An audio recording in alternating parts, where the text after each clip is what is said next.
প্রাণয় পায়ন বায়ু দুইটু করে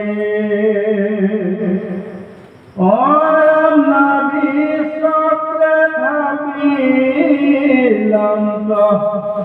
দক্ষ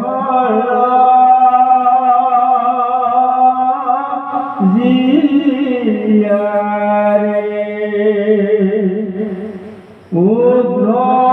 উদ্ধগতি দুই হন্তুনে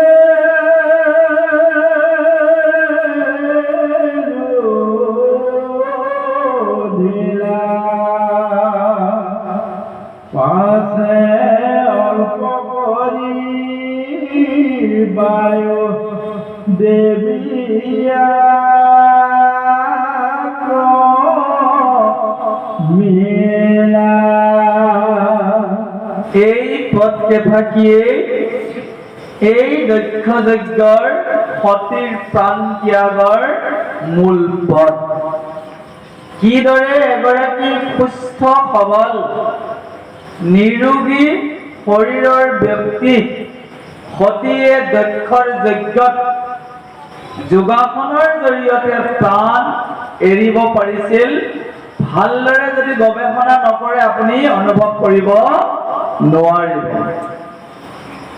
মূলত আমাৰ শৰীৰত 49 বায়ুৰে ক্ৰিয়া কৰি আছে, তাৰ ভিতৰত 5 বায়ু অতি গুৰুত্বপূৰ্ণ। ইয়াত উল্লেখ কৰিছে প্ৰাণ, অপান, সমান ব্যান, প্ৰাণ বায়ু, অপ্ৰাণ বায়ু, সমান বায়ু, উদান বায়ু আৰু ব্যান, 5টা। তাৰ ভিতৰত প্ৰাণ আৰু অপ্ৰাণক নিৰোধ কৰি সমপৰ্যায় কৰি লৈছে। আমি যে উশাহ নিশাহ লৈ আছো, এই উশাহৰ গতিটো আমাৰ শৰীৰত 6টা চক্ৰ আছে। চক্ৰকেইটাৰ নাম আমি জনাটো দৰকাৰ। যোগাসন প্ৰত্যেকে নাজানে, এনে গুৰু অবিহনে যোগাসনত লিপ্ত নহব, শৰীৰ উপকাৰতকৈ অপকাৰ হয়। এইটো আৰ্ট অফ লিভিঙত আমি অভাজনে যোগাসন শিকোতে অনুভৱ কৰিছিলো, 6 চক্ৰৰ বাবে চেষ্টা কৰিছিলো, কিন্তু কুণ্ডলিনীৰ শক্তিটো আমি অভাজনে জাগ্ৰত কৰিব পৰা নাছিলো। সাধনাৰ বহুত প্ৰয়োজন। প্ৰথম চক্ৰটো হৈছে যে মূলাধাৰ। মূলাধাৰ হৈছে প্ৰথম চক্ৰ। মূলাধাৰৰ পৰা আহিব স্বাধিষ্ঠান, তাৰ পৰা আহিব মণিপুৰ বা নাভি চক্ৰ। আমাৰ মনটোৰ লগত বায়ুটো সংযোগ কৰি সেই ষ্টেচনবোৰত, ষ্টেচন বুলি ধৰক আপুনি গুৱাহাটীৰ পৰা দিল্লীলৈ যাওঁতে কেইবাটাও ষ্টেচন থকাৰ দৰে, ঠিক সেইদৰে এই বায়ুটোৰ নিৰোধ কৰা ষ্টেচন প্ৰথমে মূলাধাৰ, তাত নিৰ্দিষ্ট সময় থকাৰ পিছত মন আৰু বায়ু ঊৰ্ধ্বগামী কৰি আহি যাব স্বাধিষ্ঠান। মূলাধাৰ বুলি কওঁতে আমাক গুহ্যদ্বাৰ হয়, যিফালে আমি মল ত্যাগ কৰো তাত সেই স্থানটোক মূলাধাৰ বুলি কৈছে। তাৰ পৰা আহিছে স্বাধিষ্ঠান, য'ত আমাৰ সৃষ্টি প্ৰক্ৰিয়া আৰম্ভ হয়, স্বাধিষ্ঠান। তাৰপিছত আহিছে নাভি চক্ৰ, ক্ৰমাৎ বায়ুটো উঠাই আনিছে। তাৰপিছত আছে অনাহত বা হৃদয় চক্ৰ, 4 নম্বৰ ষ্টেচন। 5 নম্বৰত আনিলে যে বিশুদ্ধি চক্ৰ, কণ্ঠলৈকে বায়ু নিৰোধ কৰি আছে সতী দেৱীয়ে। আৰু শেষত আজ্ঞা চক্ৰ, 2 ভুঁৰ মাজত মনটো আৰু প্ৰাণ অপান বায়ু একত্ৰিত কৰি স্থিৰ কৰি যোগৰ বলেৰে সমাধি নামৰ স্তৰটোত উপনীত হৈছে। সমাধিত মানুহ থাকিলে নমৰে। যেনেকে সমীক মুনিয়ে সমাধিত থকাৰ বাবে পৰীক্ষিতে তৃষ্ণাতুৰ হৈ পানী বিচাৰোতে তেওঁ গম পোৱা নাছিল, কিন্তু সতী দেৱীয়ে সমাধি স্তৰটো অতিক্ৰম কৰি দিলে। কিহৰ কাৰণে? গুৰু নিন্দা শ্ৰৱণৰ বাবে দেহটো তেওঁৰ অনুপযোগী হৈ গ'ল বুলি শাস্ত্ৰৰ বিধিমতে তেওঁ জানি উঠিছে। আৰু 2 ভুঁৰ মাজত প্ৰাণ অপান বায়ু একত্ৰিত কৰি কুণ্ডলনী শক্তি জাগ্ৰত কৰি শিৱৰ দুই চৰণ চিন্তা কৰি যেতিয়া উশাহটো এৰি দিলে আত্মাটো গুচিয়ে গ'ল শৰীৰটোৰ পৰা আৰু ঘূৰি নাই, কাৰণ এবাৰ শৰীৰৰ পৰা আত্মাই প্ৰস্থান কৰাৰ পিছত পুনৰ কি স্থাপনলৈ নাহে। এই যে শিৱৰ চৰণ যদি চিন্তা নকৰি বিষ্ণুৰ চৰণ চিন্তা কৰিলেহেঁতেন সতীদেৱীয়ে পুনৰ পাৰ্বতী হৈ জন্মগ্ৰহণ কৰিব নোৱাৰিলে। জানিবলগীয়া হয়, অতি গুৰুত্বপূৰ্ণ। ইয়াত দিছে যে শিৱৰ চৰণ চিন্তা কৰি তেওঁ প্ৰাণ এৰিছিল, সেইকাৰণে তেওঁ আত্মাটো শিৱলোকতে আছিল আৰু পুনৰ হিমালয়ৰ কন্যা হিচাপে পিছত তেওঁ পাৰ্বতী ৰূপে জন্মগ্ৰহণ কৰিছিল। কিন্তু যদি আত্মাটোৱে বিষ্ণুৰ চৰণ চিন্তা কৰিলেহেঁতেন তেতিয়াহ'লে বৈকুণ্ঠ পালেগৈ আৰু তাৰ পৰা ঘূৰি আহি শিৱৰ পত্নী হ'ব নোৱাৰিলেহেঁতেন। অনুভৱ কৰিছেনে বাৰু? জীৱনৰ অন্তিম সময়ত তুমি যি চিন্তা কৰিবা তাৰেই ৰূপ তুমি পিছৰ জন্মত পাবা। ইয়ং ইয়ং ব্যাপী স্মৰণ তেজতি অন্তে কলেবৰম তং তম এব এতি কৌন্তেয় সদা তদ্ভাৱ ভাবিতা। কৃষ্ণই কৈছে, হে কুন্তী নন্দন অৰ্জুন, জীৱনৰ অন্তিম সময়ত তুমি যি চিন্তা কৰি মৃত্যুবৰণ কৰিবা তাৰ পিছৰ জন্মটো তোমাৰ সেইটোৱে আকাৰ হ'ব, তাৰ দেহটোতে তুমি সোমাই যাবা। পৰীক্ষিতে ভয় খাইছিল, তক্ষকে মোক ফুটিয়াব, মেৰাই ধৰিব। কাপৰ ৰজাক তক্ষকে মেৰাই ধৰি মৰ্মস্থলত দংশন কৰিব। সন্মুখত সাপটোক দেখা পোৱাৰ লগে লগে জীৱনৰ অন্তিম সময়ত দেখিব যে পিছৰ জন্ম তেওঁ সৰ্পকুলত হ'ব। ভয় কৰিছে। এজন ব্যক্তিয়ে যদি পিতৃসকলক মনত পেলায় জীৱনৰ অন্তিম সময়ত তেওঁলোকে যদি অৰ্যমা নামৰ দেৱতাৰ সেই ৰাজ্যত থাকে পিতৃলোকলৈ তেওঁ আত্মাটোৱে গমন কৰিব। এগৰাকী নাৰীয়ে যদি নিজৰ স্বামীক মনত পেলায় স্বামী লোকলৈ গমন কৰিব। যদি স্বামী বৈকুণ্ঠত আছে তো বাচি গ'ল, যদি স্বামী বেলেগত আছিল সেই লোকলৈ যাব। সেইকাৰণে এগৰাকী নাৰীৰ কৰ্তব্য নিজৰ স্বামীজনক বিষ্ণু ভক্ত কৰা। যেতিয়া তেওঁ বিষ্ণুৰ নাম লৈ বৈকুণ্ঠত যোৱাৰ পিছত স্বামীৰ চৰণ চিন্তা কৰিলেও তেওঁ স্বামী লোক পাই যাব, অৰ্থাৎ বৈকুণ্ঠ পাবগৈ। বুজিব পাৰিছেনে বাৰু? ইয়াতে চাব দেই, অতি সুন্দৰভাৱে শেষত উল্লেখ কৰিছে যে কৰিলা সাক্ষাৎ চিন্তি দেৱী মহামায়া থাকিলন্ত তানদৈ চৰণ চিন্তিয়া। শিৱৰ চৰণ চিন্তা কৰাৰ বাবে সতীৰ মৃত্যু হলেও আত্মাটোৱে কলৈকো নগ'ল। এনেতো তেওঁ প্ৰাণ ত্যাগ নকৰিলে নৰকত পচি যাব লাগিলেহেঁতেন, কাৰণ তেওঁ গুৰু নিন্দা স্বামী নিন্দা শুনি গ'ল। কৈছে নিন্দা শুনি যদি তৈৰ নুগুচে কল্পেক মানে নৰকত পচে, নৰকত যাব লাগিলেহেঁতেন। কিন্তু যাইবাক নাই যদি আনত পান তথাতে এৰিবে আপোনাৰ পান। বেলেগ জেগাত আছিল কাৰণে প্ৰাণ এৰি দিলে কাৰণে নৰকত নগৈ শিৱলোকত থাকিল আৰু সেইটো আত্মাই পিছত পাৰ্বতী ৰূপে জন্মগ্ৰহণ কৰি পুনৰ শিৱ প্ৰভুৰ জায়া হিচাপে এতিয়াও বিদ্যমান। বুজিব পাৰিছে? এতিয়া আমি আহো মূল কথাখিনি কিদৰে উপস্থাপন কৰিছে। কৈছে প্ৰাণ অপান বায়ু দুইকো সম কৰি নাভি চক্ৰে থাপিলন্ত দক্ষৰ জীয়ৰী। মূলাধাৰৰ পৰা কথাটো দিয়া নাই ভাগৱতে। নাভি চক্ৰত তেওঁ প্ৰাণটো ৰাখি বায়ু নিৰোধ কৰিছে। ঊৰ্ধ অধোগতি দুই হন্তৰু নিৰোধিলা পাছে অল্প কৰি বায়ু দেৱী আক্ৰমিলা। নাভি চক্ৰ হন্তে বায়ু ঊৰ্ধক খেপিলা অল্প অল্প কৰি সতি হৃদিত থাপিলা। নাভি চক্ৰৰ পৰা লাহে লাহে বায়ুখিনি একত্ৰিত কৰি অনাহুত অৰ্থাৎ হৃদয় চক্ৰৰ ষ্টেচন। এইটো আমাৰ ৬ চক্ৰটো ষ্টেচন। আপোনালোকৰ যদি ভালকে অনুভৱ কৰি চাবলৈ মন যায় আপোনালোকে ইউটিউবলৈ গুচি যাব। ৬ চক্ৰ বুলি আপোনালোকে লিখি পেলাই ক্লিক কৰিব। ৬ চক্ৰ আপোনালোকে তাতে ধুনীয়াকে এটা ৬ চক্ৰই কিদৰে দেহত ক্ৰিয়া কৰিয়ে ধুনীয়াকৈ আপোনালোকে চাব পাৰিব। তাৰ পিছতে উল্লেখ কৰিছে হৃদয়ৰ পৰা বক্ষস্থলত নিৰন্ত, তাৰো পৰা নিয়া কণ্ঠৰেকে থাপিলন্ত, কণ্ঠ অন্তে দুই ধ্ৰুৱ মধ্যে প্ৰৱেশ খাইলা, এই মতে নিয়া বায়ু তহিতে তম্ভাইলা। এইটো এটা ষ্টেচন। কণ্ঠত আমি কথা কৈ আছো, কথা কোৱা সময়ত হাত এখন দি চাবচোন, এই কণ্ঠটোত স্পন্দন হৈ আছে, কঁপি আছে। আমি যি কথা কৈ আছো বায়ুৰ মাধ্যমত খুব সুন্দৰভাৱে বেদ সৃষ্টি হৈ আছে। গীতাৰ 4 নম্বৰ অধ্যায়ত দিয়া আছে যে সেই কণ্ঠবাহী শব্দখিনি কি কৰিছে, কম্পমান হৈছে আৰু বায়ু তাতে নিৰোধ কৰি লাহে লাহে বায়ুখিনি ঊৰ্ধ্বগতি কৰি নি আজ্ঞা চক্ৰ, আমাৰ কপালত আছে আজ্ঞা চক্ৰ, আজ্ঞা চক্ৰ দুই ভুৰ মাজত সতিয়ে কি কৰিছে, সমাধি স্তৰত প্ৰশান্তি লাভ কৰিছে। সমাধি স্তৰ আপুনি ঘৰত বহি থাকিও সমাধি কৰিব পাৰে। নিৰিবিলি পৰিৱেশত মন শুদ্ধ নহলে সমাধি স্তৰ যাব নোৱাৰি। কাম, ক্ৰোধ, লোভ, মোহ সমস্ত আপোনাৰ অন্তৰ পৰা বৰ্জন হ'ব লাগিব। জিভা পাতে কোনো বস্তু সোৱাদৰ প্ৰতি আকৰ্ষিত হ'ব নালাগিব। মনে কোনো কাৰণতে কোনো বিষয়ৰ প্ৰতি ধাবিত হ'ব নালাগিব। পৃথিৱীত থকা সকলো প্ৰাণীকে আপুনি আপোন বুলি ভাবিব লাগিব। হিংসা শব্দটো আপোনাৰ জীৱনৰ পৰা আঁতৰি যাব লাগিব।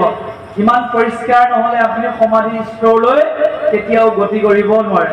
সেই সমাধি স্তৰত সতী দেৱীয়ে থকাহেঁতেন তেওঁ পুনৰ আত্মাটো আকৌ নাভি চক্ৰলৈ নিব পাৰিলেহেঁতেন, তাকে নকৰিলে। সেই ভুৰ মাজত থকা আত্মাক তেওঁ এৰি দিলে শিৱৰ চিন্তা কৰি, আৰু সেই সভাতে সতীৰ দেহ নিথৰ হৈ থাকে, অৰ্থাৎ সতীয়ে প্ৰাণ ত্যাগ কৰিলে, আত্মা আৰু দেহৰ পাৰ্থক্য আনি দিলে। এতিয়া আমাৰ আত্মা আৰু দেহৰ পাৰ্থক্য নাই। আত্মাটোত দেহটোতে প্ৰৱেশ আছে কাৰণে আমি জীয়াই আছো। কিন্তু আমাৰ এনেকুৱা এটা দিন আহিব, আপুনি মই নাভাবিলেও ইমান ধুনীয়া মৰম শৰীৰটোৰ পৰা আত্মাটো পৃথক হৈ যাব। আত্মাটো থকা সময়খিনিত যদি সাধুৰ সংগত কৰি শ্ৰৱণ কীৰ্তন কৰিছো, ভাগৱত শুনিছো, আনন্দিত হৈছো, আধ্যাত্মিক জ্ঞান আৰু তত্ত্ব উপলব্ধিৰ বাবে চেষ্টা কৰিছো, জানিব আপোনাৰ জীৱনত ধৰ্ম গোট খাই আছে। এই ধৰ্মই আপোনাৰ আত্মাক কৃষ্ণৰ ওচৰলৈ লৈ যাব। এই মনুষ্য জন্মটো এটা নিৰ্ণায়ক জন্ম। আপুনি এইবাৰ পিছত মুক্তি লাভ কৰি যাবও পাৰে, নাইবা এইবাৰৰ পিছত আপুনি আকৌ 84 লক্ষ জুৰিত ভ্ৰমণ কৰিব পাৰে। সিদ্ধান্ত আমাৰ নিজা নিজা। আৰু চৰণ চিন্তাৰ ক্ষেত্ৰত প্ৰভু ভগৱন্তৰ অভয় চৰণ চিন্তা কৰাই অতি উত্তম। উল্লেখ কৰিছে দক্ষ তাপে নিজ পানচাৰী বাকপতি, যোগময় অগ্নি শৰীৰতে জালিলন্তি, পাছে হৃদয়ত ব্ৰহ্মময় শংকৰক, জগতৰ গুৰু নিজ স্বামী মহেশ্বৰক, কৰিলা সাক্ষাৎ চিন্তি দেৱী মহামায়া, থাকিলন্ত তান দুই চৰণ চিন্তিয়া। ডাঙৰ কথা এটা কৈছে। সমাধি স্তৰত সতী দেৱীয়ে শিৱ প্ৰভুৰ সম্পূৰ্ণ দৰ্শন কৰিছে, আৰু এজন ভক্তই ভগৱানক দৰ্শন কৰোঁতে তেওঁক সম্পূৰ্ণ শৰীৰটোক তন্ন তন্নকৈ ধ্যানত চিন্তা কৰি শেষত মনটো স্থাপন কৰিব চৰণত। ইয়াত বিষ্ণু বুলি দিয়া নাই, কিন্তু বিষ্ণু বুলি দিয়াহেঁতেনে সতী দেৱী আৰু পাৰ্বতী হ'ব নোৱাৰিলে। আমাৰ ভক্তসকলৰ কৰ্তব্য সেই ভুৰ মধ্যত মনটো থৈ নিশ্চলভাৱে ভক্তিৰে যদি বিষ্ণুৰ চতুৰ্ভুজ ৰূপ আমি চিন্তা কৰি শেষত তেওঁৰ চৰণত চিন্তা কৰি জয় কৃষ্ণ কৰি দিব পাৰো, চিধা বৈকুণ্ঠ গমন। বুজিব পাৰিছে? এই তত্ত্বটো ইয়াত দিয়া আছে। এই প্ৰেক্টিকেলটোত আমি পঢ়িবই লাগিব। এইটো নপঢ়িলে বাৰু জীৱনৰ অন্তিম মুহূৰ্তৰ কথা কৈ আছে। উল্লেখ কৰিছে নেদেখিলা ব্ৰহ্মবিনে কিবেলা আনক, কৰিলা নিৰ্মল সতী আপোন দেহ, সমাধিত হন্তে যুগ অগ্নিক জালিল, জগতৰ ঈশ্বৰ সতী পানক চাৰিল। যে শিৱক চিন্তা কৰি জয় শিৱ বুলি তেওঁ প্ৰাণ ত্যাগ কৰিলে। আৰু সেইকাৰণে এই প্ৰাণ ত্যাগৰ কথাটো অতি সুন্দৰভাৱে কৃষ্ণয়ো অৰ্জুনক বুজাই আছে অক্ষৰ ব্ৰহ্মযোগ অষ্টম অধ্যায়ত। কি বুলি কৈছে? প্ৰাণ পয়ান কালে কৈছে মনসা অচলেন, যে প্ৰাণ পয়ানৰ সময়ত মনটো আমি স্থিৰ কৰি ৰাখিব লাগিব। কৈছে ভক্ত যোগটো যোগ বলে নচলিব, ভক্তিৰে আৰু যোগ বলৰ মাজেৰে আমি কি কৰিব লাগিব? মন স্থিৰ কৰিব লাগিব। মন চঞ্চল হৈ থাকে, এনেকুৱা চঞ্চল হ'ব, ঘৰটো এৰি যাম, বেংক বেলেঞ্চ এৰি যাম, শৰীৰটো এৰি যাম, ল'ৰা ছোৱালী এৰি যাম, চঞ্চল হৈ যাব পাৰে। কিন্তু এইখিনি সময়ত মন স্থিৰ কৰিবলৈ কৃষ্ণই সিদ্ধান্ত। আপোনালোকে গীতাত আছে 8 নম্বৰ অধ্যায়ৰ অক্ষৰ ব্ৰহ্মযোগত 10 নম্বৰ শ্লোকটো দিছে যে প্ৰাণ পয়ান সময় কালে প্ৰাণ পয়ান কালে মনসা অচলন ভক্ত যুক্ত যোগ বলে নচল্য ধ্ৰুৱ মধ্যে প্ৰাণ অৱশ্য চন্দ্য। ক'ত ৰাখিব লাগিব প্ৰাণটো? মোৰ মধ্যে সতং পৰম পুৰুষম উপৈতি দিব্যম। যিজনে প্ৰাণ ত্যাগ কৰাৰ সময়ত দুই চেলাউৰীৰ মাজত মনটো স্থিৰ কৰি ভক্তিৰে কৃষ্ণক এবাৰ দৰ্শন কৰি তেওঁৰ চৰণ চিন্তা কৰিব, সেইজনে কৈছে প্ৰভু ভগৱন্তৰ বৈকুণ্ঠলৈ গমন কৰিব। এগৰাকী আই মাতৃও যদি কৃষ্ণৰ এই চৰণ চিন্তা কৰি দিয়ে তেতিয়া তেওঁ বৈকুণ্ঠ গমনটো সম্ভৱ। আৰু এই শ্লোকটো আপোনালোকক অনুৰোধ কৰিছো, কিছুমান লাগতিয়াল শ্লোক সদায় জিভাৰ আগত থাকিব লাগিব। যদি শ্লোকটো আমাৰ মনত থাকে, ভাৱাৰ্থটো থাকিবতো। ভাৱাৰ্থটো কি? যে মৃত্যুৰ আগমুহূৰ্তত আমাৰ মনটোক বিচলিত হ'ব নিদিওঁ, জয় কৃষ্ণ নামত আমি ৰমণ কৰি থাকিম আৰু মনটো কলৈ আনিম? ভূৰ মাজলৈ।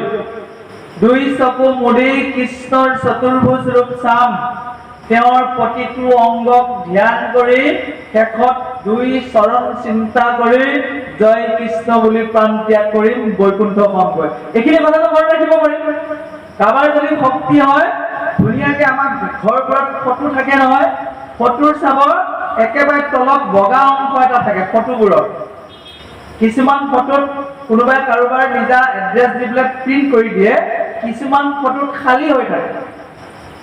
যদি আপোনালোকে তেনেকুৱা ফটো দেখিছে যে ক'তো খালী জেগা নাই, পাৰ হৈ যোৱা কেলেণ্ডাৰ এখন আপোনালোকে ওলটাকে ল'ব। বেক চাইডত একো লিখা নাথাকে নহয়, ধুনীয়াকে লিখি থব নামঘোষাৰ পদবোৰ। গম পাইছেনে? নামঘোষাৰ লাগতিয়াল পদবোৰ আমি ডাঙৰ ডাঙৰকে লিখি থৈ মুখস্থ কৰোঁ। ওলাওঁতে সোমাওঁতে দেখি থাকো প্ৰাৰ্থনা কৰোঁতে তেনেকৈ মুখস্থ হৈছে। সংস্কৃত শ্লোকবোৰ তেনেকেই লিখি ৰাখিছো, লাগতিয়াল শ্লোকটো চাওঁতে এটা সময়ত হৃদয়ংগম হৈ গৈছে। আৰু অতি দৰকাৰী শ্লোকটোৱে হৈছে গীতাৰ 8 নম্বৰ অধ্যায় অক্ষৰ ব্ৰহ্মযোগৰ 10 নম্বৰ শ্লোকটো পুনৰ আওৰাইছো যে প্ৰাণ কালে মনসা অচলেন ভক্ত যুক্ত যোগ বলে নচল্য ধ্ৰুৱ মধ্যে প্ৰাণম অৱশ্য চন্মম সতং পৰম পুৰুষম উপৈতি দিব্যম। হে নৰনাৰীসকল, এইটোৱে হৈছে জীৱনৰ পৰম গতি। আৰু সমাধি স্তৰত থাকিবলৈ আমি এনেও ধ্যান মুদ্ৰাত থাকি মনটোক আমি ভূৰ মাজত ৰখা অভ্যাস কৰিব লাগে। মনটোত প্ৰশান্তি আহি যায়, সমস্ত দুখবোৰ আঁতৰি যায়। সদায় আমি এই অভ্যাস কৰি লগতে যদি এৰাটো আমি কীৰ্তন কৰিব পাৰোঁ, সেইটোতো আৰু শ্ৰেষ্ঠ কৰ্ম বুলি শাস্ত্ৰই সিদ্ধান্ত দিছে। আহকচোন সেই দক্ষৰ যজ্ঞতেই এগৰাকী জীৱন্ত মহাসতীয়ে যেতিয়া প্ৰাণ ত্যাগ কৰি দিলে, সভাখনটো এনেও হুলস্থুল হৈ যাব। কেনেধৰণৰ বিশৃংখল পৰিস্থিতি এটা দক্ষৰ যজ্ঞত সৃষ্টি হৈছিল। সতীৰ প্ৰাণ ত্যাগ কৰাৰ পিছত গোটেই পৃথিৱীত থকা সাগৰবোৰ এনেকুৱাকে ঢৌ উঠিছে, দেৱগণে দেখা পাই আশ্চৰ্য হৈ গৈছে। সাধাৰণতে প্ৰলয়ৰ সময়ত এই সাগৰবোৰত কল্লোল আৰু ঢৌৰে এনেকুৱাকে তুংগত থাকে যাৰ শব্দ শুনি জীয়াই থকা প্ৰাণীবোৰৰ প্ৰত্যেকৰে হৃদয় কঁপিলে। প্ৰলয়ৰ সমলৈ নথকাই ভাল। ভয়ংকৰভাৱে এফালৰ পৰা অগ্নি বৰ্ষণ হৈ যাব, ভাবিব নোৱাৰি। লক্ষ লক্ষ জীৱ মুহূৰ্ততে প্ৰভু ভগৱন্ত শিৱৰ যি ত্ৰিনেত্ৰ তাৰ পৰা ওলোৱা জুইত এফালৰ পৰা জীৱন্তে দগ্ধ হৈ যায়। প্ৰলয়ৰ কথা যদি আপুনি শাস্ত্ৰত পঢ়ে বুকু কঁপি যাব। জানো যে পৃথিৱীতো উঠিল তুমুল ঘোৰ ৰোল, যেন সাত সাগৰত মিলিল কল্লোল। অদ্ভুত দেখি সবে সমাজে তবত, নাহি মাত বোলক আৰু সবে নিখবত। প্ৰাণ ত্যাগো কৰিছে, গোটেই পৃথিৱী হুলস্থুল হৈ গৈছে। কাৰণ শিৱৰ জায়া মহাপতিয়ে অকালতে প্ৰাণ হেৰুৱাব লগা হৈছে। কিমান ডাঙৰ ঘটনা। আৰু লগে লগে পৃথিৱীয়ে তাৰ ভাৰসাম্য হেৰুৱাই পেলাইছে। উল্লেখ কৰিছে দক্ষৰ যজ্ঞত থকা যিমানবোৰ দেৱ বিদ্যাধৰ সিদ্ধ গন্ধৰ্ব আছিল, তেওঁলোকে আহি থকা বিপদটোৰ ভয়ত আতংকিত হৈ গৈছিল। সতী মৰিল যেতিয়া শিৱই যদি কেনেবাকৈ প্ৰলয় সৃষ্টি কৰি দিয়ে চব পুৰা নাযাব, 14 ভুৱন জুই জ্বলি যায়। বিশেষকে ত্ৰিতৈলোকতো হয়। 14 ভুৱনৰ সময় লাগে, কিন্তু ত্ৰিতৈলোক স্বৰ্গ মৰ্ত্য আৰু পাতাল এই তিনিখন ঠাই শিৱৰ ত্ৰিনেত্ৰৰ পৰা ওলোৱা জুইৰে মাজে মাজে কি কৰে, চবকে দগ্ধই কৰি থয়, পুৰিয়ে থাকে। দেৱলোকসকলেও একে চিৰজীৱন অজৰ-অমৰ নহয়, অমৃত পান কৰি নিৰ্দিষ্ট এটা পৰিসীমাৰ ভিতৰত অজৰ-অমৰ। তেওঁলোকৰো মৃত্যু আছে। একে ব্ৰহ্মলোকলৈ মৃত্যু হয়, ব্ৰহ্মাৰো মৃত্যু আছে। কেৱল মৃত্যু নাই কাৰ, বিষ্ণু ভকতৰ, যিজনে বিষ্ণুৰ চৰণ চিন্তা কৰি বৈকুণ্ঠলৈ গৈছে, তেওঁলোক জন্ম মৃত্যুৰ কবলত আৰু নপৰে। উল্লেখ কৰি দিছে এইদৰে, দক্ষৰ যজ্ঞত ঘোৰ মিলিল প্ৰমাদ, অদ্ভুত মানি সবে কৰিলা বিঘাত। দেৱ বিদ্যাধৰ সিদ্ধ গন্ধৰ্ব কিন্নৰ, বেৰি হাহাকাৰ কৰে কৰিলা বিস্তৰ। কৈছে পাছে দেৱগণে আৰু অৰূপ বোলয়, হেন বিপৰীত আন কাহান মিলয়। এই যিটো দৃশ্য ঘটি গ'ল, পৃথিৱীয়ে যেনেকে কল্লোল ধ্বনি কৰি সাগৰবোৰ উঠলি উঠিছে, কি ভয়ংকৰ বিপদ আহি আছে আমি নাজানো। কাৰণ জ্ঞানী ব্যক্তিসকলে প্ৰকৃতিৰ কিছুমান পৰিঘটনাত আগন্তুক বিপদৰ আগজাননী পায়। মেৰু অঞ্চলত এনেকুৱাকে বৰফ গলিব লৈছে, পৃথিৱীৰ উষ্ণতাৰ পৰিমাণ বাঢ়ি গৈছে। চিন্তাবিদসকলে চিন্তিত হৈছে, মেৰুত থকা গোটেই বৰফ গলি গলে গোটেই পৃথিৱীখন কিমান তললৈ যাব ভাবিবই নোৱাৰি।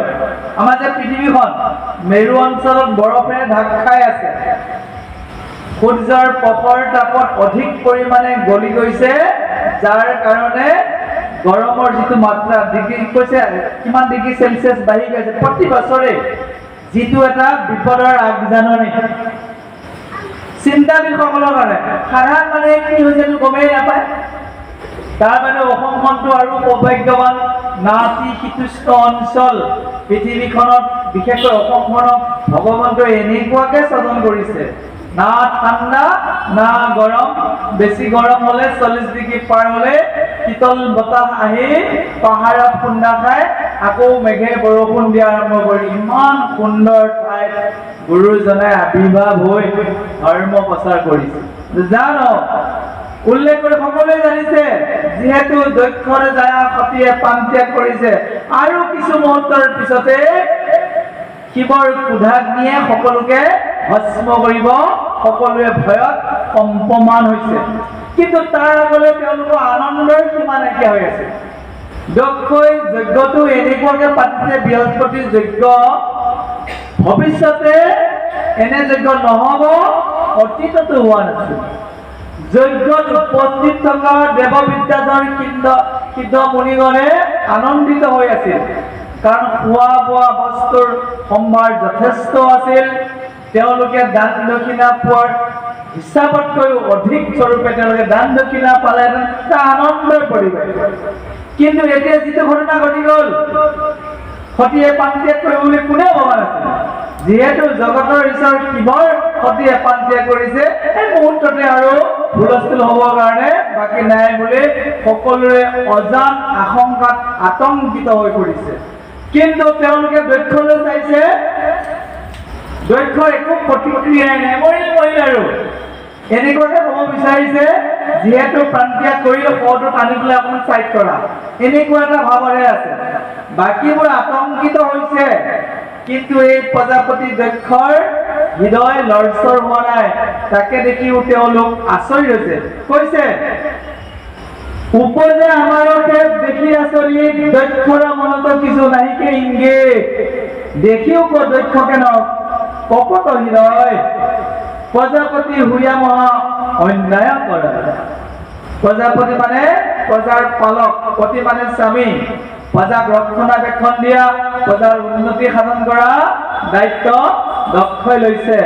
তেওঁৰেই প্ৰজা, তেওঁৰেই কন্যা, জগতৰ ঈশ্বৰ শিৱৰ পত্নী, দায়বদ্ধতা নাই, মৰিছে বুলি ভাবিছে নে কান্দোন আহিছে নে তেওঁ মনৰ পৰা খেদ প্ৰকাশ কৰিছে, একোৱে কৰা নাই। তাকে দেখা পাই দুখ অনুভৱ কৰিছে উপস্থিত থকা মহামান্য ব্যক্তিসকলে। গোসাঁনীৰ বদলাত সাক্ষাতে লাগিল, যিহেতু সতীক হতকাৰ নকৰিল। জগতৰে পূজ্য আৰু শংকৰৰ দয়া, প্ৰৱেশিলা যজ্ঞ দেৱী আপুনি আখিয়া। এই যজ্ঞলৈ মাতিব লাগিছিল জীয়েকক আদৰ সম্ভাষণেৰে। কপট দক্ষই নিমন্ত্ৰণ নিদিলে। জীয়াৰী হৃদয়ে কহিব নোৱাৰি, নিজৰ স্বামীৰ বাধাকো নেওচি আহি নিজে আহি প্ৰৱেশ কৰিছিল। ভালহে পাব লাগিছিল, কিন্তু তেওঁ কপটনা কৰাৰ বিনিময়ত প্ৰাণেই ত্যাগ কৰিল। আগন্তুক বিপদৰ আশংকাত আৰু তাৰ পিছত যিহেতু সতী দেৱীৰ লগত শিৱৰ অনুচৰবিলাকো আছে, নন্দিকে আদি কৰি, তেওঁলোকৰ মাজতো কেনেধৰণৰ পৰিৱেশৰ সৃষ্টি হৈছিল অতি মধুৰ বিৱৰণ দিছে ইয়াত পদচন্দে। আহক প্ৰভুজনৰ কণ্ঠৰে আমি শ্ৰৱণ কৰোঁ। জয় গুৰু।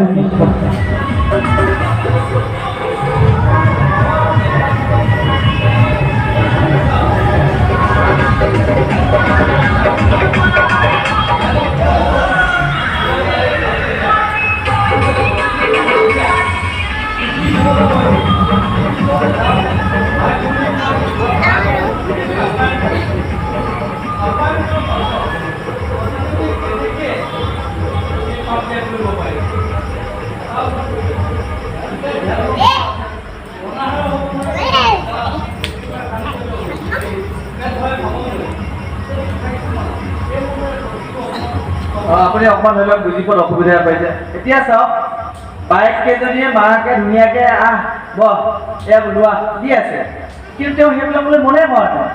তেওঁৰ লক্ষ্য দেউতাকে কি কৰিছে, তেওঁলোকৰ পৰা আঁতৰি আহিল সতীদেৱী। আহি দেউতাকৰ ওচৰত আহি কৰ্তব্যখিনি কৰিছে। সতীদেৱী প্ৰণাম কৰিছে, কথা বতৰা পাতিছে, সুধিছে যে প্ৰত্যেকৰ কাৰণে আসন ৰাখিছা, মোৰ দেউতালৈ আসন ক'ত। ইয়াতে ধৰি লৈছো গোটেই আমাৰ ৰাস মন্দিৰৰ মানুহবোৰ আহিছে, ধৰি লৈছো আপোনাৰ কাৰণে এটা চিটো নাই। কথা এটা কৈছো, তেনেকৈ যদি কোনেও গুৰুত্বই নিদিয়ে, আসন নাথাকে, আপোনাৰ মনটো অলপ ইতস্ত আহি যাব। এতিয়া সতীয়ে দেখিছে যে প্ৰত্যেকজন দেৱতাৰ বাবে নিৰ্দিষ্ট আসন আছে, আপ্যায়ন চলিছে, কিন্তু আন এখন সেই সকলৰ দেৱতাৰ দেৱৰো দেৱাদিদেৱ মহাদেৱ নহয় জানো, তেওঁৰ বাবে আসন নাই। তাত ক্ৰোধিত হৈছে, ক্ৰোধিত হৈ কৈছে যে তেওঁৰ কাৰণে কিয় আসন নথলে, মই আপোনাক সহজ ভাষাৰে বুজাই আছো। তেতিয়া দক্ষই উন্নতকে আকৌ নিন্দা কৰিছে, সেইজন শিৱৰ কথা কৈছা, যিজন জটাধাৰী, যিজনৰ ঘৰ শ্মশানত যি চিতাভস্মই লৈ থাকে, সেইজন তুমি শিৱৰ কথা কৈছা। তেনেকুৱা এজন শিৱ আমাৰ ইয়াত এই যজ্ঞত প্ৰয়োজন নাই বুলি আকৌ নিন্দাই কৰিছে। সেই নিন্দাখিনিৰে সতীয়ে কি হৈছে, ক্ৰোধিত হৈছে। সতীয়ে যে প্ৰাণ ত্যাগ কৰিব কোনেও ভবা নাই, কৈ আছে, কিন্তু তেওঁ যে যোগাসনত যে প্ৰাণ ত্যাগ কৰিব পাৰে, মাকেও নাজানে, তাত থকা কোনেও নাজানে।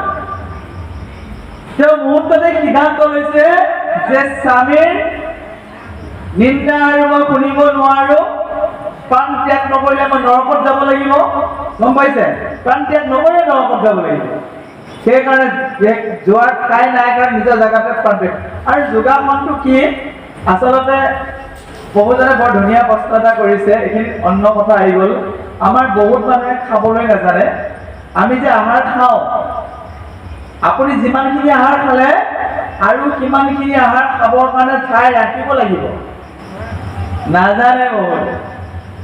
আমি উদৰ পুৰাই এইখিনিলৈকে খাই দিওঁ, এইটো একদম ভুল।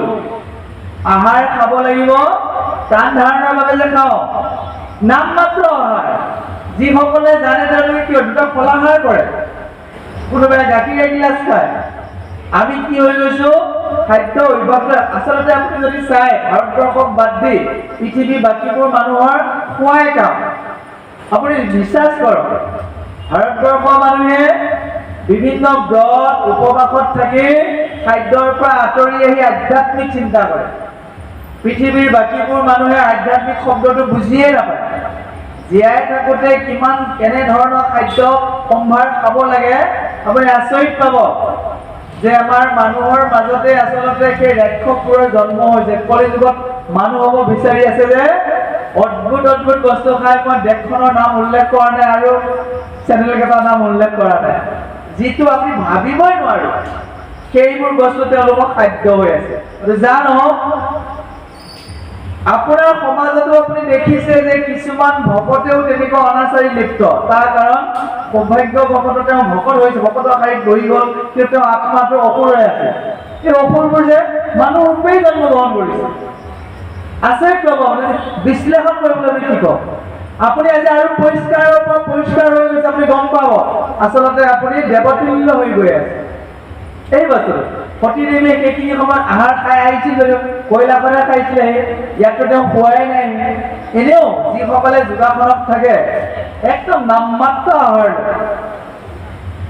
আহাৰ এভাগ, পানী এভাগ, বায়ু এভাগ, তেতিয়াও 75% পূৰ্ণ হয় আমাৰ খাদ্য নলীডালত, গম পাইছেনে? আমাৰ নাজানা মানুহে আৰু পিছলৈ পাওঁ নাপাওঁ পিছ কথা। আজি খাওঁ যেনেকৈ আমি ভেলাঘৰ ভোজবোৰ খাওঁতে অলপ বাঢ়ি যায়, কেতিয়াবা বিয়া বাৰুলৈ গ'লে খাদ্যৰ পৰিমাণটো বাঢ়ি যায়। চাব পাৰে ঘৰতো কেতিয়াবা যদি অকণমান প্ৰয়োজনতকৈ ভাল হৈ গ'ল, দুগৰা বেছিকৈ যায়, খোৱাৰ সময়ত আধা ঘণ্টালৈ অঠালি পঠালি কৰি থকা যায়, ইত্যাদি ইত্যাদি। আচলতে আমি খাব জানিবই লাগিব, সেইটো আটাইতকৈ ডাঙৰ কথা। আনৰ কথা মই নাজানো, মোৰ দুটা বিশেষ স্বভাৱ। যিকোনো মুহূৰ্ততে খোৱা বস্তু গ্ৰহণ কৰিব পাৰোঁ আৰু খুব কম সময়ৰ ভিতৰতে টোপনি যাব পাৰোঁ। এই দুটা বস্তু মোৰ লগত লাগিয়ে থাকে। ভোক লাগিয়ে থাকে, টোপনিটো মোৰ লাগিয়ে থাকে, পূৰ্ণ হয়। শুই থাকিলেও গমে পায় ভাগৰ বতন ঘূৰোতে আৰু গমে হৈ আছে যে শুই থাকিলেও অকণমান ভাল জেগা পালে বতাহ চতাহ লাগিলে মোৰ টোপনি আহি যাব। ইমান নিশ্চিন্ত মানে কিয় টোপনি মাৰিব পাৰে আপুনি মোক ক'লেই দিয়ে। এই ভাগৱতবোৰলৈ যে যাওঁ, কোনোবা জেগাত নিয়ৰ হ'লে অকণমান আহি যায়। মোৰনো কি কৰিব, লগত আছে এই বস্তুটো লাগতিয়াল হৈ আছে যেতিয়া যায় অলপ। ভোক যিহেতু উদৰৰ পৰাই নাখাওঁৱেই, সেই ভোকটো থাকেই। নিৰ্দিষ্ট পৰিমাণে কম পৰিমাণে আহাৰ খাই ডাইজেষ্ট পাৱাৰটো ভাল হৈ থাকে। ষ্টমাকটোত বস্তু দিব পৰা হৈ থাকিব লাগে। আপুনি ধান বান্ধিবলৈ যাওঁতে চাবচোন, যদি আপুনি অতিৰিক্তকৈ যদি ধান ঢালি থাকে জাম লাগি যায়। তেনেকুৱাই খাদ্য খায়। আচলতে আমি খোৱা আৰু নিদ্ৰাটো কেনেকৈ যাব লাগে, কি আহাৰ খাব লাগে, এইটো কিন্তু সৰুতেই প্ৰশিক্ষণ ল'ব লাগে জনা মানুহসকলে। জানো সেই যোগাসনৰ বাবে প্ৰস্তুত হৈ আছিল মহামায়া সতীদেৱী, আৰু মনত দুখ লাগি আছিল। তাৰ বাবে তেওঁ যোগাসন জানে, মূলাধাৰৰ পৰা অনা নাই, ইয়াতে চক্ৰটো নাভি চক্ৰৰ পৰা আনিছে, অনাহত আনিছে, বিশুদ্ধি আনিছে, আজ্ঞা চক্ৰ, 4টা চক্ৰত প্ৰাণ ত্যাগ কৰাৰ কথা কৈছে। এনে কিন্তু আপুনি সাধনা কৰিব লগা হ'লে মূলাধাৰৰ পৰা আনিব লাগিব। সেইটো আপুনি গুৰু লগা বিদ্যা কোনোবা যোগাসন জনা মানুহৰ তাত শিকিব। আমি গুৱাহাটী আৰ্ট অফ লিভিঙৰ এই ব্ৰহ্মপুত্ৰ পাৰত থকা পাণ্ডুঘাটত থকা আৰ্ট অফ লিভিঙত আমি অভাজনে শিকিছিলোঁ। সম্পূৰ্ণ চক্ৰ ঊৰ্ধ্বগামী কৰিব পাৰোঁ, কিন্তু কুণ্ডলিনী শক্তিটো অভ্যাস নকৰাৰ বাবে ঊৰ্ধ্বগামী কৰিব। আচলতে এই প্ৰাণ যিহেতু নাশ হোৱাৰ ক্ষেত্ৰত সহায় কৰিছে, ব্ৰাহ্মণ হোৱাৰ যোগ্যতা এৰি পেলাইছে। অধম বৰ্বৰ বুলি অনুভৱ কৰিছে যে সতীয়ে কৈ আছিল যে এনেদৰে যদি শিৱক অপমান কৰা মই আৰু জীয়াই নাথাকিম। ইচ্ছা কৰাহেঁতেন সেইখিনি সময়তে ঘটনা ক্ৰম চেঞ্জ কৰি দিব পাৰিলে, যি হ'ল হ'ল বাৰু, মই তোমাক নামাতিলো নাই, এতিয়াও সময় আছে, শিৱক মই খবৰ দি দিম, আহি পাৰিলেহেঁতেন। কিন্তু তাকে নকৰি নিজৰ জীয়াৰীৰ প্ৰাণ নাশত তেওঁ অৰিহণাহে যোগালে, যে নিজে নিজৰ আপোন ঘাটিৰ ব্যৱস্থা কৰিছে। দক্ষই উল্লেখ কৰিছে যে যিহেতু এৰিলা সতী চান সাক্ষাৎ তাতে নকৰিলা বাধা চাহি আছিলা আগতে, দ্বিজ হৈয়া ইটো হইল উধৰ সাগৰ নিহিকে উত্তম আতি অধম বৰ্বৰ। তাৰমানে খঙাল মানুহক কি বুলি কৈছে? অধম আৰু বৰ্বৰ বুলি কৈছে। ক্ৰোধ মানুহৰ থাকে, এই খংটোক যদি আমি উপযুক্ত জাগাত ব্যৱহাৰ কৰিব নোৱাৰো, ই আমাক কি কৰিব? ওলটাকে বিপৰীত প্ৰতিক্ৰিয়াহে কৰিব। সেইকাৰণে ক্ৰোধ নামৰ বস্তুটোৰ পৰা সদায় আঁতৰতে থাকিব লাগে। এই গোটেই ঘটনাটো ঘটিছে দক্ষৰ ক্ৰোধৰ বাবে, খঙৰ বাবে। কি খং আছিল? যে সমাজৰ মাজত শিৱই তেওঁক উঠি পেলাই সন্মান কৰা নাছিল, সৰু হয় সন্মান কৰে, সেইটোৱে তেওঁৰ খং। সেই খঙৰ ফুটক তুলিবলৈ গৈ আজি প্ৰিয় নিজৰ জীয়াৰী গৰাকীৰ প্ৰাণ ত্যাগ হৈ উঠিল। উল্লেখ কৰিছে যে সতীৰ বাবে সাক্ষাৎ যম এই দক্ষ। কৈছে একো কালে হেন নয়ো দেখি নয়ো শুনি হইল দক্ষ সাক্ষাতে সতীৰ যমজনী। পিতৃ হয়া দুহিতাৰ ভৈলা বধভাগী আৰম্ভিলা যজ্ঞ ইটো ইহাক একেলাগে। এই যজ্ঞটো কৰিছে আচলতে জীয়েকক মাৰিবলৈ যজ্ঞ কৰিছিল। শংকৰে সৈতে ঘূৰ বৈৰ আচৰিল আপোনাৰ মাৰ ঘোৰ আপুনি সাঞ্চিল। যে নিজে যদি বেয়া কাম এটা কৰো তাৰ ফলটো বাৰু কোনোবাই ভুগিব নেকি? হিচাপ কৰি চাওকচোন। কোনেও কাৰো কৰ্মৰ ফল ভোগ নকৰে, নিজে নিজৰ কৰ্ম ফল ভুগিবই লাগিব। সেইকাৰণে যিকোনো কাম কৰাৰ আগত ফলটোৰ কথা মনত পেলাই বেয়া কামৰ পৰা আমি বিৰত থাকিব লাগিব।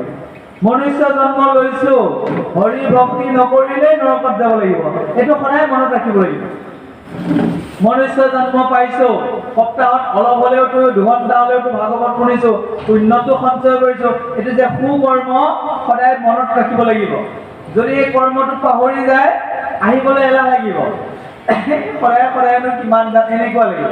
যদি পুণ্য কৰ্ম বুলি ভাবে আহিবৰ কাৰণে উৎসাহ বাঢ়িব, আনহে নালাগে মাজতে হলেও কৰবাত শুনিব মন যাব। উল্লেখ কৰিছে শাস্ত্ৰই যে অৱশ্যে ভোক্তব্যম, আমি ভোগ কৰিব লাগিবই। কৃত কৰ্ম শুভ অশুভম, ভাল কামেই কৰো নাইবা বেয়া কামেই কৰো, অৱশ্যে ভোক্তব্যম, আমি ভোগ কৰিবই লাগিব। কৈছে ন ভুক্তম ক্ষন্তে কৰ্ম, ভোগ নকৰালৈকে কৰ্মৰ ফলটো ক্ষয় নাযায়। কল্পকোটি শতৈৰপি, কোটি কোটি কল্পটো সি সঞ্চিত হৈ থাকিব। আপুনি তাক ভোগ কৰিলেহে কৰ্মফলৰ বন্ধনৰ পৰা মুক্তি পাব। সেইকাৰণে পাপ কৰ্মৰ পৰা জ্ঞানী ব্যক্তি আঁতৰত থাকে। বুজিব পাৰিছে? এই নিমখ পুলি এটা ৰুই তাৰ পৰা মিঠা ফল পাম বুলি আশা কৰিব পাৰি নেকি? আপুনি ঘৰত নিম গছ এজোপি ৰুইছে, আপুনি আশা কৰিব পাৰে নেকি যে ইয়াৰ পৰা মই মিঠা ফল পাম? তাৰ পৰা ফলকেইটা পালেও মিঠা ফলেই পাব। কৰ্মৰ লগত ফল জড়িত। সেইকাৰণে সদায় কৰ্ম কৰাৰ আগত ভাবিব যে মই এইটো কৰিব ওলাইছো, ইয়াৰ ফলটো কি হ'ব? ভাগৱতত বহি আছে ইয়াৰ ফল অতি মধুৰ, আপুনি আত্মাৰ বিষয়ে জ্ঞান পাব। 3টা তাপৰ পৰা আঁতৰি থাকিব, ঘৰুৱা চিন্তা ভাৱনাৰ পৰা এই সময়ত আক্ৰমণ কৰিব নোৱাৰে। মনৰ লগত আত্মাৰ লগত থকা বাবে ভগৱন্তই ক'ব ভকতৰ সংগত বহি আছা, এই পুণ্য ফল অক্ষয়। এইটো চিন্তা কৰিলে ভাগৱত শ্ৰৱণৰ প্ৰতি আগ্ৰহী হ'ব। আৰু বেয়া কাম ধৰি লৈছোঁ, কাইলৈ একাদশী আছে, জানিবৰ কাৰণে মই বুজাই দিছোঁ। একাদশীত মাছ মাংস ভক্ষণ কৰিলে শৰীৰত বিষক্ৰিয়া হয়। সেইবোৰ জানিছিল কাৰণে ঋষি মুনিসকলে শাস্ত্ৰবিলাক বিজ্ঞান। অমাৱস্যা, একাদশীত, বৃহস্পতিবাৰ, সংক্ৰান্তি এইবোৰত আমিষ আহাৰ খোৱাৰ পৰা বিৰত হৈ থাকিব দিছে। একাদশীৰ সময়ত যি সাগৰৰ জোৱাৰ ভাটা চলিব, সেইবোৰ সাগৰৰ পাৰত থকা মানুহে জানে যে পৃথিৱীৰ এইখিনি সময়ত ভাৰসাম্যটো জোৱাৰ ভাটাৰ উত্তৰ সময়। এইখিনি সময়ত বায়ুটোত এনেকুৱা এটা গেছৰ উদ্ভৱ হয়, সেই বায়ুটোৱে আমাৰ হজম শক্তি কমাই দিয়ে। সেইখিনি সময়ত যদি সেই বস্তুবোৰ খাওঁ, হজম নহয়, জমা হৈ থাকিব, শৰীৰত থকা অগ্নিয়ে টান কৰি টাইট কৰি দিব, পেটত শিল ওলাই যায়। শিলটো মানুহে নাখায়, খাদ্যবোৰ জমা হৈ হজম নোহোৱা খাদ্যবোৰে বিষক্ৰিয়া হয়, বিক্ৰিয়া হয়, কি হয়, শিলৰ সৃষ্টি হয়।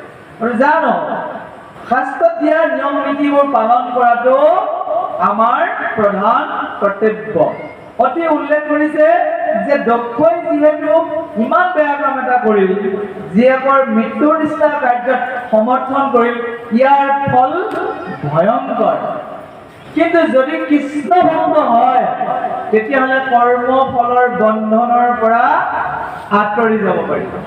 বহুতৰে আকৌ চিন্তা হ'ব নহয়, আগতেচোন ইমান বেয়া বেয়া কাম কৰিলোঁ, কি হ'ব এতিয়া, ফল ভুগিবই লাগিব নেকি? নাই, চিন্তা নকৰিব। কৃষ্ণ এটা আমাক অপচন দিছে, সুবিধা দিছে। কৈছে যদি তুমি মোৰ নাম লোৱা, মোৰ একান্ত ভক্ত হৈ যোৱা, তোমাৰ পাৰ হৈ অহা জীৱনত কৰা পাপবোৰ তাৰ ফলে তোমাক নুচুৱে। কিমান ডাঙৰ কথা! গুৰুজনাই নামঘোষাত লিখিছে, পুৰুষোত্তমৰ প্ৰেম ভকতিৰ পথ নিশ্চয় কৰিল, যিটোজন শৰণ কালৰ পৰা বিধিৰ কিংকৰ গুচি কৰে সদা শ্ৰৱণ কীৰ্তন। একান্ত মনে কৃষ্ণক শৰণ লৈ কৃষ্ণৰে নাম গুণ গাই তেওঁৱেই আমাৰ আত্মাৰ অধিপতি বুলি জানি যিজনে অবিচল ভাৱে তেওঁকে নাম কীৰ্তন কৰি থাকিব, আগতে কৰি অহা পাপবোৰে আপোনাক আক্ৰমণ কৰিব নোৱাৰে। চাওক কৃষ্ণ ভক্তিৰ মহিমা। যদি এইটো নকৰে, আগতে কৰি অহা ভুলবোৰৰ প্ৰতিটো ভুলৰ আপুনি শাস্তি পাবই লাগিব। খাটাং। এই যে অসময়ত খাদ্য খাইছো, তাৰ কিবা ফল নাই বুলি ভাবিছে? জীৱ হত্যাত আমি সদায় জড়িত। যদি কেনেবাকে ঘৰত বেছি মহ সোমায়, কিমান কৌশলে মহবিলাকক মাৰি ৰক্ষাত আছো। বহুতে ভাবিব পাৰে আততায়ীক মাৰিলেচোন পাপে নাই। এই মহটো আততায়ী নহয় নহয়। আপুনি মই উপযুক্ত জাগাত মাটি কিনি ঘৰ বনোৱা নাই কাৰণে মহৰ পৰিমাণ বেছি। এই বাঁহৰ চেচুক ঠাইত যদি পানী জমা থকা জাগাত মাটি কিনি ঘৰ বনাইছো, চাৰিওফালে যদি পানী আছে, জংঘল আছে, বাহনি আছে, এনেও মহ সোমাবই। আপুনি মই ঘৰ বনাব লাগিব ক'ত? মুকলি ওখ ঠাইত, ওচৰত গছ বন খাল ডুং নোহোৱা ভাল জেগাত এটা আতংককাৰী ঘৰ বনালে মহ থাকিব পাৰিব নেকি? নাই। আমি ঘৰটোৰ পৰা এটা খোজো মুকলি ঘৰ বুলিবলৈ নাই আজিকালি। মানুহৰ এনেকুৱা হৈ গ'ল, চৌহদটো অকণমান ওলোৱা সোমোৱা বাৰাণ্ডাখনৰ লগত থকা চোতালখন কেইফুট মান, 8 ফুট 9 ফুট, তাতো গাড়ী গেৰেজ। কি কৰিব? কলিযুগ। অকণমান মুকলি জেগা আছিল, ভকতে বহি অকণমান শ্ৰৱণ কীৰ্তন কৰিবলৈ, ঠিকেই শ্ৰৱণ কীৰ্তন কৰিব, তেওঁ তাত পাকা কৰি ল'লে আৰু চালি এখন দি ল'লে, তাতো গাড়ীখন থাকে।